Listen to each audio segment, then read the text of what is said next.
बिस्मिल्लाहिर्रहमानिर्रहीम। Hello friends, अस्सलाम वालेकुम। Welcome to my YouTube channel Awan medical knowledge. उम्मीद है कि आप सब खैरियत से होंगे।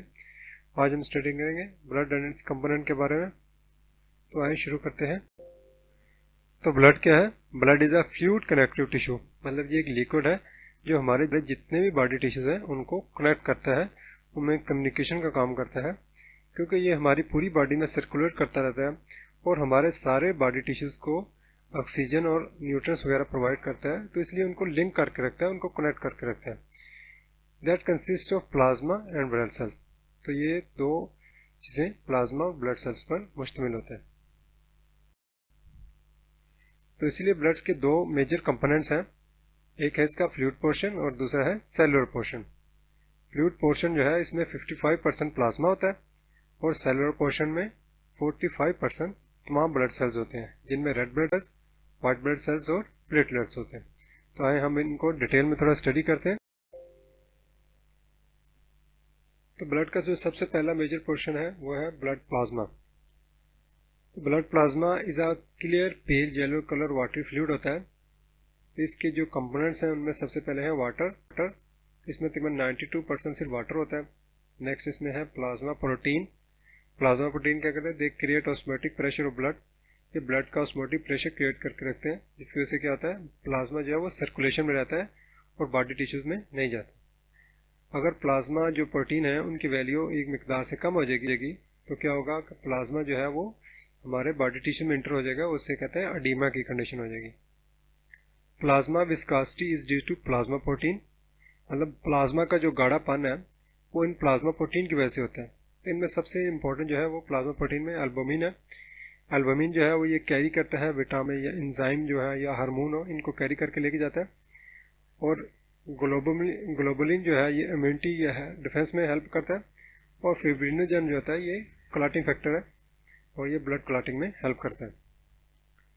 नेक्स्ट है इनऑर्गेनिक साल्ट। तो ब्लड में कुछ इलेक्ट्रोलाइट्स इनऑर्गेनिक साल्ट वगैरह होते हैं।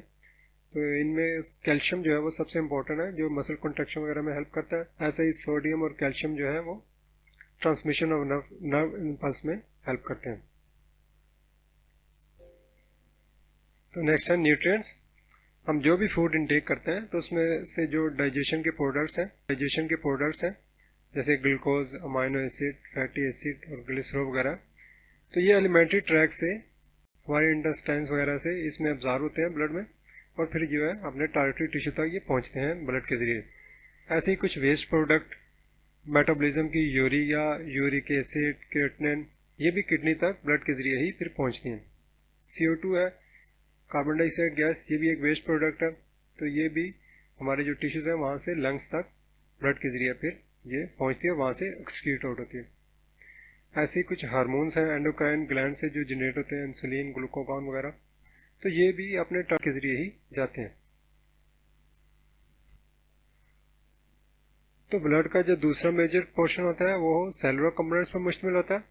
तो सेलुलर कंपोनेंट्स में सबसे पहले इसमें आते हैं रेड ब्लड सेल्स, दूसरे हैं वाइट ब्लड सेल्स और तीसरे हैं प्लेटलेट्स। तो अभी इनको डिटेल में थोड़ा स्टडी करते हैं। तो सबसे पहले हम रेड ब्लड सेल्स को स्टडी कर लेते हैं। रेड ब्लड सेल्स का साइंटिफिकली नेम है एरिथ्रोसाइट्स।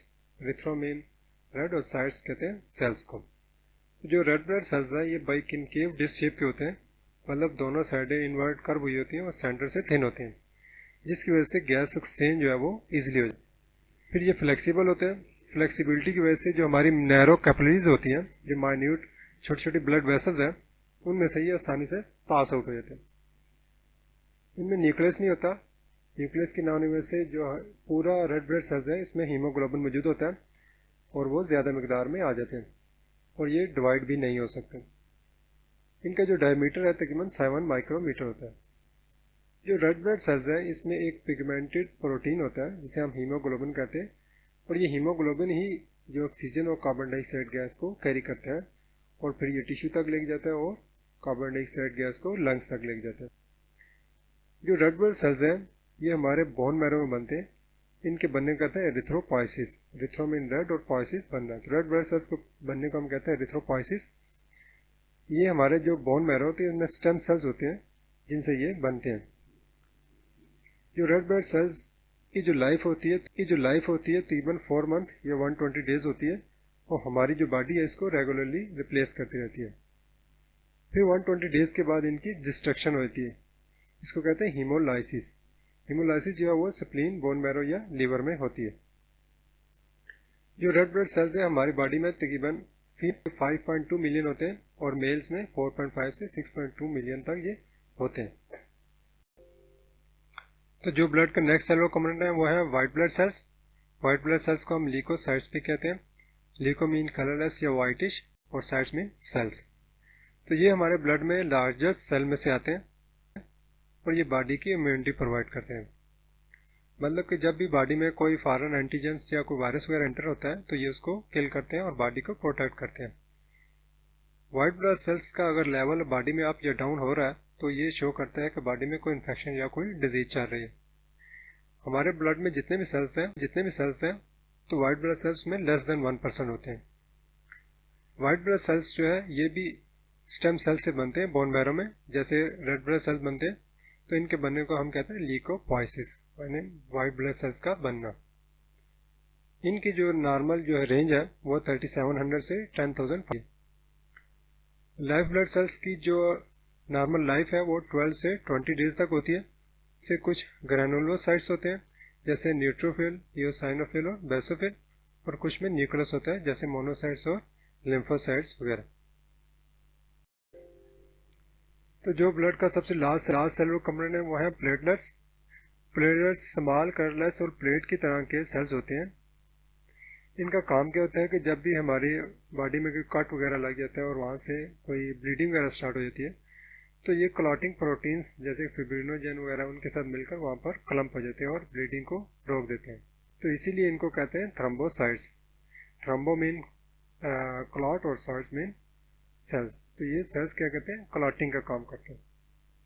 प्लेटलेट्स भी वाइट ब्लड सेल्स और रेड ब्लड सेल्स की तरह बोन मैरो में बनते हैं, और इनकी जो एवरेज जो रेंज होती है वो 1.5 लाख से 4 लाख तक होती है, और इनकी जो लाइफ है वो तकरीबन 7 से 10 डेज तक होती है। तो एंड में हम ब्लड का ओवरऑल फंक्शन देख लेते हैं। तो सबसे पहले ब्लड का काम क्या है, ट्रांसपोर्ट ऑक्सीजन एंड न्यूट्रिएंट्स। तो ऑक्सीजन और न्यूट्रिएंट्स को बॉडी टिश्यूज तक ये सप्लाई करता है। नेक्स्ट है ब्लड क्लॉट्स, मतलब कि हमारे जो प्लेटलेट्स हैं वो ब्लड क्लॉटिंग का काम करते हैं। उसका क्या होता है, उससे हमारा एक्सेसिव ब्लड लॉस से प्रिवेंट करते हैं। नेक्स्ट है protecting the body from diseases. तो जो हमारे वाइट ब्लड सेल्स हैं वो हमें इन्फेक्शन और डिजीज वगैरह से बचाते हैं। ऐसे ही जो ब्लड है वो वेस्ट प्रोडक्ट्स जो होती हैं उनको किडनी और लिवर तक सप्लाई करता है, और इसी तरह जो CO2 वगैरह है जो भी वेस्ट प्रोडक्ट है उसको लंग्स तक सप्लाई करता है। नेक्स्ट है रेगुलेटिंग बॉडी टेम्परेचर। तो जो मेटाबॉलिज्म के वजह से हमारी बॉडी में हीट जनरेट होती है तो वो हमारी बॉडी में इक्वली डिस्ट्रीब्यूट होती है, किसके ज़रिए, ब्लड के ज़रिए। तो सबसे एंड पे है transporting hormones from endocrine organs to target tissue. तो जो हमारे एंडोक्राइन ग्लैंड है जो हार्मोन रिलीज करते हैं उनको ये टारगेट टिश्यू तक लेके जाता है, जिनमें ये हमारे ग्लूकागॉन और इंसुलिन वगैरह है, जिससे हमारी ब्लड शुगर हमारी जो है वो मेंटेन रहती है। ओके फ्रेंड्स, तो आज का ये हमारा टॉपिक था ब्लड कंपोनेंट्स का। तो अगर आपको ये मेरी वीडियो अच्छी लगे तो आप मेरे चैनल को लाइक, सब्सक्राइब और शेयर कर सकते हैं। Thank you for watching. अल्लाह हाफिज़। बिस्मिल्लाहिर्रहमानिर्रहीम। हेलो फ्रेंड्स, अस्सलाम वालेकुम।